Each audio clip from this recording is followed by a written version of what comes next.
हरे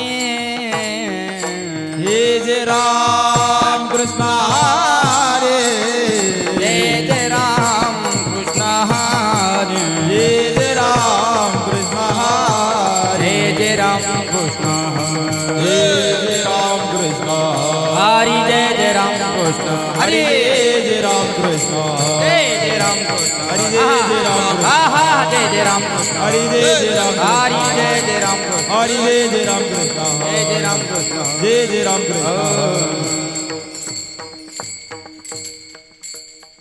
रूप पाहता लोचने सुख झाले ओ साजणे सुख झाले ओ साजणे सुख झाले ओ साजणे रूप पाहता लोचनी सुख झाले हो साधनी सुख झाले हो साधनी सुख झाले हो साधनी तो हा विठ्ठल बरवा तो हा माधव बरेवा तुहा विठ्ठल बरवा तुहा माधव बरवा तो हा विठ्ठल बरवा तो हा माधव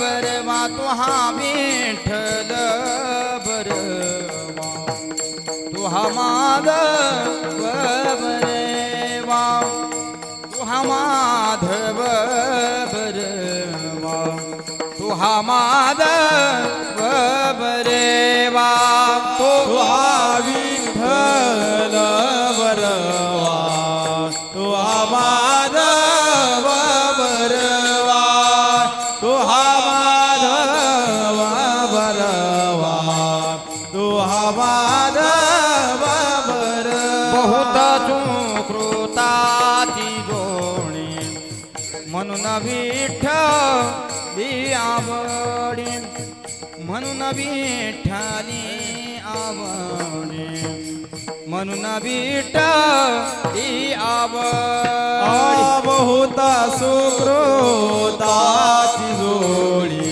म्हणून विठ्ठले आवडी म्हणून विठ्ठले आवडी म्हणून विठ्ठले आवडी तो हा विठ्ठल बरवा तो हा माधव बरवा तुहा विठ्ठल बरवा तुहा माधव बरवा तो हा विठ्ठल बरवा तो हा माधव बरवा तो हा माधव बरवा तो हा माधव बरवा तुहा विठ्ठल बरवा तुहा माधव बरवा तुहा माधव बरवा तुहा माधव बरवा सर्व सुखाचे आगर सर्व सुखाचे आगर सर्व सुखाचे आगरा सर्व सुखाचे आगरा बाप रखुमा देवी वार बाप रखुमा देवी वार तो हा विठ्ठल बरवा तो हा माधव बरवा वापर कुमादेवीवर वापर कुमादेवीवर वापर कुमादेवीवर तो हा विठ्ठल बरवा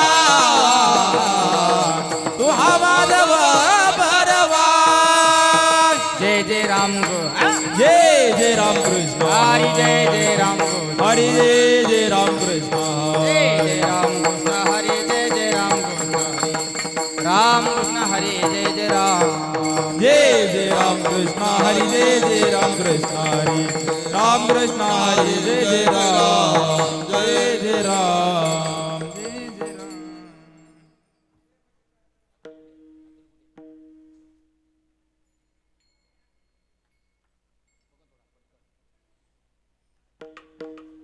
जुनिया पुढती येऊ काला खाऊ दही भात काला खाऊ दही भात काला खाऊ दही भात उपजुनिया पुढते ये काला खाऊ दही भात काला खाऊ दही भात काला खाऊ दही भात. वैकुंठी तो ऐसे नाही वैकुंठी तो ऐसे नाही वैकुंठी तो ऐसे नाही वैकुंठी तो ऐसे नाही वैकुंठी तो ऐसे नाही कवड काही काल्याचे कवड काही काल्याचे कवड काही काल्याचे वैकुंठी तो ऐसे नाही कवड काही काल्याचे कवड काही काल्याचे कवड काही काल्याचे.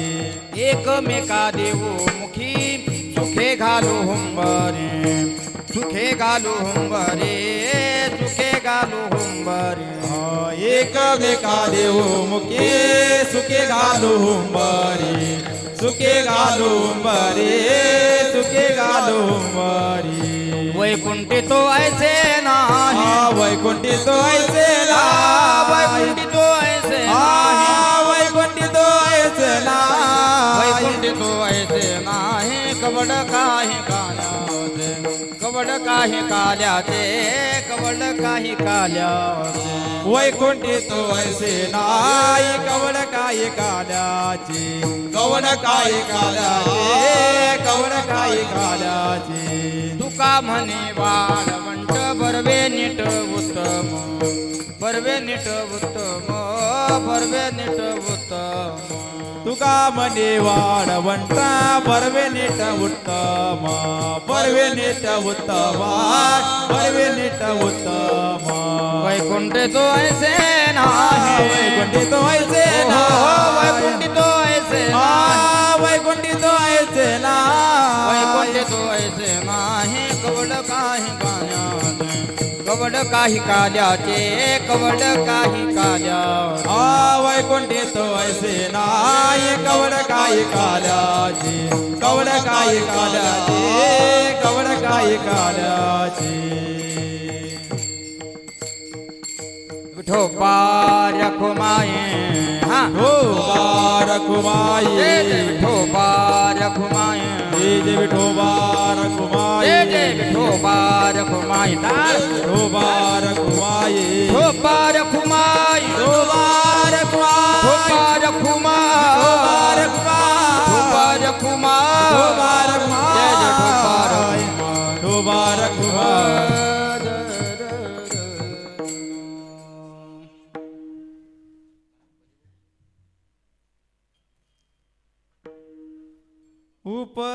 उपजोनिया पुढती येऊ उपजोनिया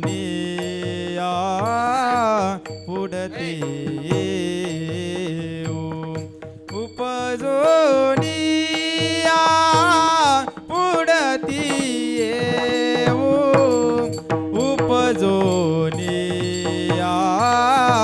पुढती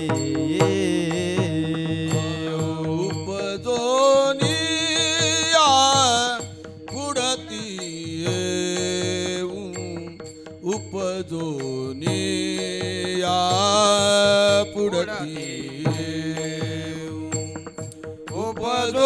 उपजोनिया पुढती उपजोनिया पुढती काला खाऊ दही भात काला खाऊ दही भात वैकुंठी तो ऐसे नाही वैकुंठी तो ऐसे नाही. वैकुंठी तो ऐसे नाही वैकुंठी तो ऐसे नाही काला खाऊ दही भात काला खाऊ दही भात वैकुंठी तो ऐसे नाही वैकुंठी तो ऐसे नाही वैकुंठी तो ऐसे नाही वैकुंठी तो ऐसे नाही कवड काही कालाचे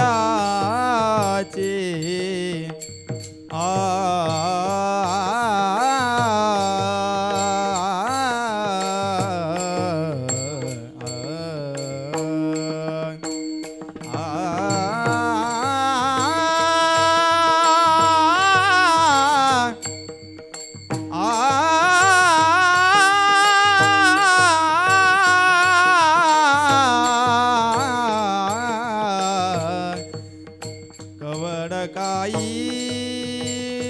कालाचे कवड काही कालाचे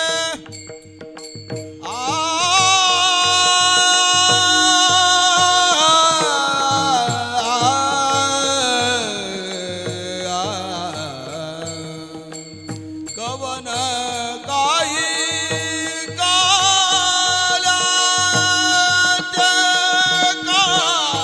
कालाचे कवन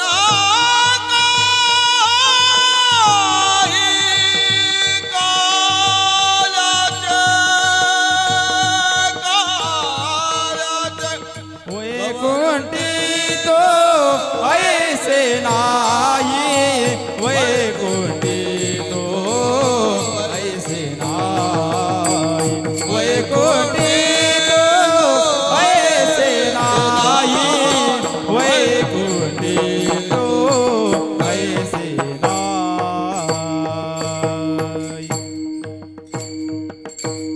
ठाल विठ्ठल विठ्ठल विठ्ठल विठ्ठल विठ्ठल विठ्ठल विठ्ठल विठ्ठल विठ्ठल विठ्ठल विठ्ठल विठ्ठल टाळी वाजवा सगळ्यांनी भजन करा विठ्ठल विठ्ठल विठ्ठल विठ्ठल विठ्ठल विठ्ठल विठ्ठल विठ्ठल विठ्ठल विठ्ठल विठ्ठल विठ्ठल विठ्ठल विठ्ठल विठ्ठल विठ्ठल कुंडलिका वरदे हरे विठ्ठल श्री ज्ञानदेव तुकाराम पंढरीनाथ भगवान की जय सद्गुरु गजानन महाराज की जय भगवान रामकृष्ण मौनी बाबा की जय गणपती बाप्पा मोरया मंगल मूर्ती मोरया विठ्ठल विठ्ठल विठ्ठल थांबा 2 मिनिटं